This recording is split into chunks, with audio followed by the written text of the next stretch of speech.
네, 이번 주는 돌아오는 주는 사실 제가 설교하는 주일입니다. 그래서 어, 다른 걸 할까 하다가 그냥 제가 설교할 본문에 대해서 미리 같이 좀 살펴보는 그런 기회를 가지고자 했습니다. 설교할 본문이 요한복음 15장 1절에서 8절 말씀입니다. 그런데 보시면 처음에 나오는 그 등장하는 15장 1절 말씀이 나는 포도나무요 내 아버지는 농부이시다라고 나오는데요. 사실 이것은 요한복음에 나오는 예수님의 7가지 자기 선언 중에 마지막입니다. 그 Seven I Am Statement라고 영어로 불려지는 이것은 예수님께서 본인을 나는 무엇이다라고 그렇게 선언하시는 대목이신데, 오늘 이 말씀에서는 참 포도나무라고 그렇게 선언하십니다. 제가 그 교환에 나누어 드린 것처럼 예수님은 7가지를 말씀하십니다. 첫 번째는 요한복음 6장 35절에 나오는 나는 생명의 빵이다 라고 하셨고요. 8장 12절에 세상의 빛이라고 하시고, 그 다음에 10장 7절에서 양이 드나드는 문이다. 그 다음에 10장 11절에 선한 목자이다. 그리고 11장 25절에 나는 부활이요 생명이다 라고 하셨고, 14장 6절에 가서 길이요 진리요 생명이다 라고 하십니다. 그리고 마지막으로 오늘 포도나무라고 그렇게 말씀을 하고 계십니다. 사실 이러한 7가지 선언은 예수님께서 이 땅에 오셔서 하신 모든 사역을 총집합해서 간단하게 그렇게 비유할 수 있는 그런 구절이 되겠습니다. 오늘 나오는 이 포도나무, 그리고 하나님이 포도나무를 가꾸시는 농부라고 하는 이러한 비유는 구약에서 많이 나온 비유입니다. 많은 경우 예를 들어서 시편 80편 8절 9절 또 이사야 5장 3절에서 5절까지를 보시면 이스라엘을 포도나무 또는 포도원의 비유를 하시는 그런 대목들이 나오고요.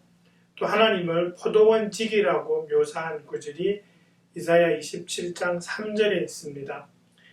이사야서에 보시면 포도원 노래라고 하는 그런 대표적인 2장이 있습니다. 그것이 5장과 27장인데요.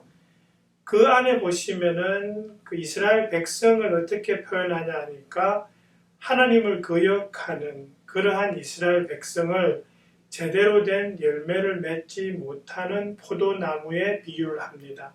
사실 이러한 비유는 오늘 이 살펴볼 성경 말씀과 많이 이렇게 연관이 되고 있다는 것을 제가 염두에 두기 위해서 이 말씀을 드립니다. 또 예수님은 예수님의 설교에서도 그 포도원에 대한 비유를 많이 사용하셨습니다.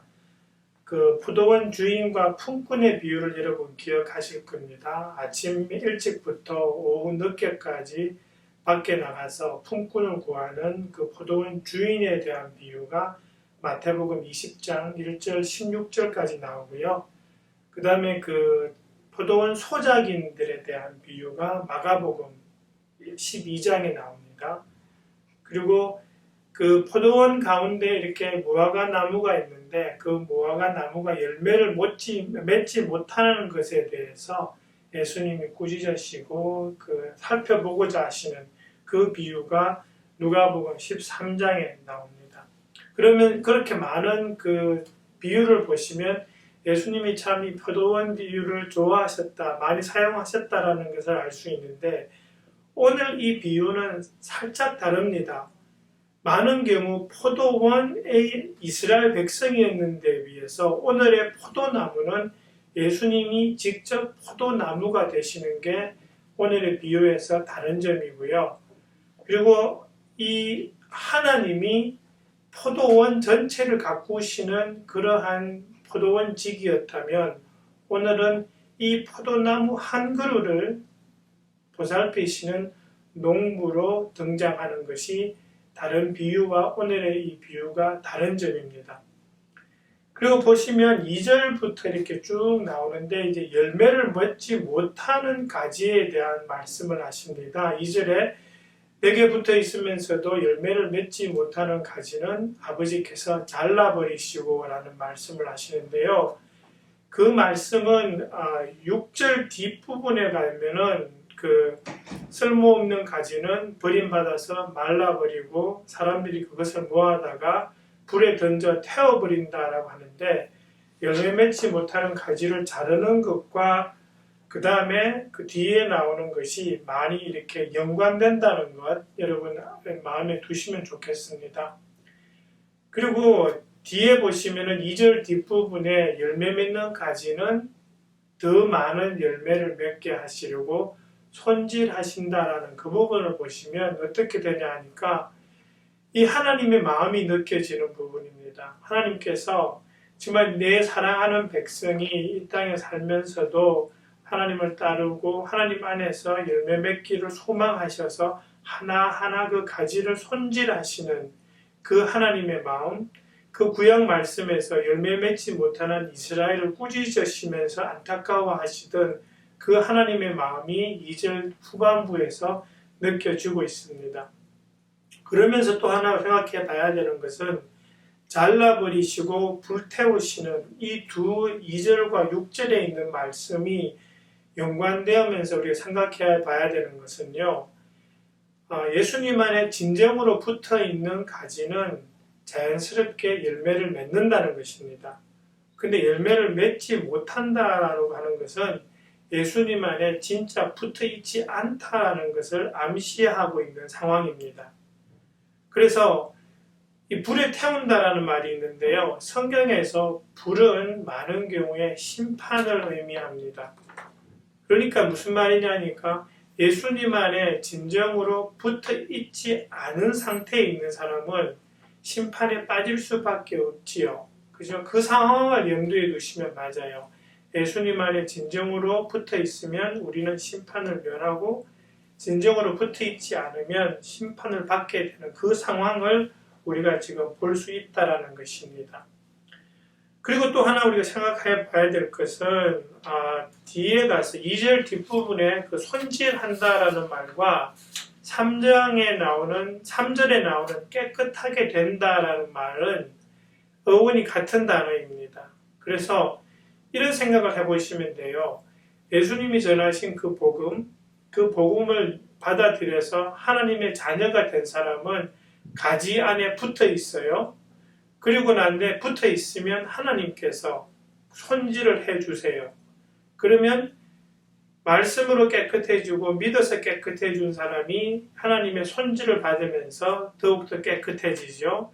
그러면 그런 사람은 열매를 맺어요. 열매를 맺는 사람은 그 가지는 하나님이 또 손질하세요. 그러면 더 깨끗해지고 더 열매를 많이 맺고 그런 이렇게 좀 선순환이 되는 그런 과정들을 우리가 살펴볼 수 있는 것이 2절에 나오는 그 손질하다와 깨끗하게 되다, 그리고 4절 이후 후반절에서 계속 나오는 열매를 맺는다라는 말과 연관된다는 것을 우리가 살펴볼 수 있습니다.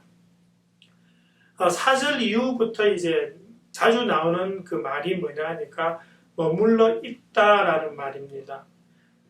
이 머물러 있다라는 말은 순간적인 동작을 의미하는 단어가 아니고요. 지속되는 상태를 의미하는 동사입니다. 그 영어로 이야기하면 continue to remain 이런 뜻입니다. 그러니까 예수님 안에 지속적으로 머물러 있는 상태.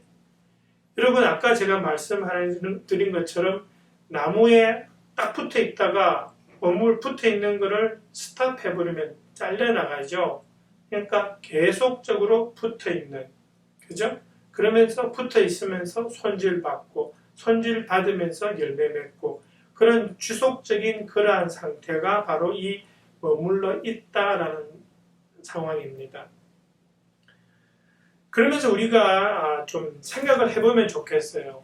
5절에 가시면은 그 포도나무에 붙어있는 가지는 열매를 맺는다라는 그 대목에서 좀 생각해 봐야 되는 것은 나무가 있습니다. 그리고 가지들이 있어요. 가지는 다른 할 일이 별로 없어요. 그냥 붙어만 있으면 돼요. 그죠? 붙어 있는 상태에서 열매가 생기는 것은 자연스러운 결과입니다. 이게 좀 오해할 수 있는 것이 이런 게 있죠. 열매를 맺나 안 맺나 살펴보고 열매 맺으면 놔두고 열매 못 맺으면 잘라버리는 그런 상황을 생각해 볼 수 있는데요. 아니라는 겁니다. 예수님이라는 그 나무에 진실로 붙어 있기만 하면 열매는 자동으로 생깁니다. 그럼 뭐예요? 내가 열매를 못 맺는 것은 내가 잘려나갔기 때문이 아니라 내가 붙어있는 신용만 하고 예수님이 주시는 그 모든 자양분을 공급받지 못하기 때문입니다. 붙어있는 가지는 당연히 원체로부터 오는 그 모든 자양분을 흡수하게 되어 있고요. 그러면 자연히 열매를 맺습니다. 그래서 우리가 그런 생각을 하기 쉽죠. 내가 열매 못 맺으면 잘려나갈 거야. 그게 아니라는 겁니다. 붙어 있기만 하면 진실로 내가 예수님을 내 삶의 주인으로 고백하고 그 안에 붙어 있기만 하면 우리는 자연스럽게 그렇게 열매를 맺을 수밖에 없는 것이 우리입니다. 그 다음에 5절 후반부에 그런 말씀이 나옵니다. 너희는 나를 떠나서는 아무것도 할 수 없다라는 말씀이 나오죠. 이 말씀은 글자 그대로 너네 아무것도 못해 라는 그 말씀은 아닙니다. 이 말씀의 뜻은 너희가 내 안에 머물러 있지 않으면 영원히 남을 가치 있는 일을 하지 못해. 그런 말씀이고요. 다른 한편으로는 하나님으로부터 상받을 일을 하지 못해. 이런 말씀입니다. 여러분 그 고린도전서 5장 10절에 보면 어떤 말씀을 하냐 하니까 우리는 반드시 하나님의 심판대 앞에 선다라는 말씀을 합니다. 그리고 그 심판대 앞에서 우리 생에서 한 모든 일들을 하나님한테 아뢰고 그 일에 대해서 우리가 보응을 받습니다. 우리가 예수님을 진정으로 믿은 사람이면 꾸지람은 받되 불 속에 던져지지는 않습니다. 그리고 우리가 하나님께 정말 잘한 일이 있다면 그때는 상을 받습니다. 근데 우리가 어떤 상 받을 일을 한다면 그것은 우리의 능력으로 우리 힘으로 한 것이 아니라 예수님한테 붙어 있으면서 하나님 뜻대로 한 그 일에 대해서 우리가 상을 받을 것이라는 말씀입니다. 많은 경우에 우리한테 오는 시험이 뭐냐 하니까 내 능력으로 내 방식으로 뭔가를 해보겠다 하다가 우리가 자칫 잘못해서 정말 상 받을 일을 하나도 못하는 그런 경우를 당합니다. 여러분 그 고린도전서인가요? 우리가 하는 일들이 정말 하나님이 주시는 그 불을 통과할 텐데 정말 어떤 사람은 다 타고 남은 게 없다라는 그런 말씀을 하십니다. 그 말씀이 뭐냐 하니까 우리가 내 능력으로 내 방식으로 내가 하고 싶은 일을 한 거죠. 결과적으로는 하나님한테 상 받을 일을 하지 못했다는 건데 어떻게 해야 돼요? 예수님 안에 붙어 있으면서 그렇게 살다 보면 하나님 안에서 상 받을 그러한 일을 하게 될 거라는 그 말씀입니다. 7절에 가면은 예수님께서 무슨 말씀을 하시냐 하니까 구하는 것은 무엇이든 다 그대로 이루어 주겠다라는 그 말씀을 하십니다. 사실 이 말씀은요, 기도 응답의 비결이 되는 말씀입니다. 조건이 있다는 것을 우리가 기억해야 됩니다. 예수님 안에 머물러 있는 사람의 기도라는 것입니다. 그런 사람들의 기도는 하나님께서 다 응답해 주신다는 거죠. 이것과 연관해서 생각해 볼 수 있는 그 말씀이 요한복음 요 15장 앞장에 14장에서 13절 14절에서 예수님이 무슨 말씀을 하시냐니까 내 이름으로 구하는 것은 다 이루어 주겠다라고 말씀하셨습니다. 그 말씀하고 오늘 이 말씀을 연결해 보겠습니다. 그럼 어떻게 되느냐 하니까 예수님 안에 머물러 있으면서 예수님의 이름으로 드린 기도는 다 응답해 주신다라는 말씀입니다. 그럼 이제 생각해야 되는 것이 예수님 안에 머물러 있는 사람 또는 예수님의 이름으로 드리는 그 기도가 뭐냐라는 것인데요. 예수님 안에 머물러 있으면 우리가 하나님의 뜻을 알게 됩니다. 내 방식으로 내 뜻대로 내 고집대로 하는 것이 아니라 하나님의 뜻을 알려고 노력하게 되고요. 그렇게 되면 하나님의 뜻 안에서 구하게 됩니다. 그러면 예수님의 이름에 걸맞는 기도를 하게 됩니다. 여러분 사실 이 예수님의 이름이라는 단어는 이 말은 정말 심오한 말인데요. 가장 간단하게 이야기하면 이런 겁니다. 한국 같으면은 여러분 뭐 가문의 명예, 뭐 집안의 뭐 그런 명예 이런 말씀이 나오죠. 그죠? 아버지 이름에 똥칠하지 마. 이런 말이 뭐예요? 내가 하는 행동이 어떤 행동인지를 살펴보면 어떤 행동은 우리 아버지에게 우리 집안에 누가 되고 명예에 손상이 가는 그런 행동이 있을 거라는 걸 우리가 안다는 거죠. 근데 예수님의 이름에 걸맞는 것은 뭐예요?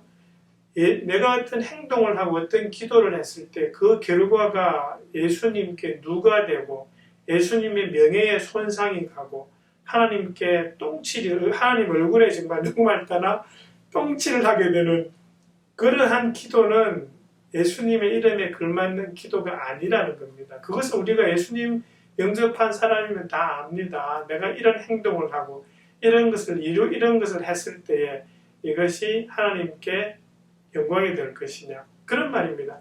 내가 한 행동을 보고 하나님이 얼굴에 미소를 지으실까 아니면 인상을 찌푸리실까 그런 거죠.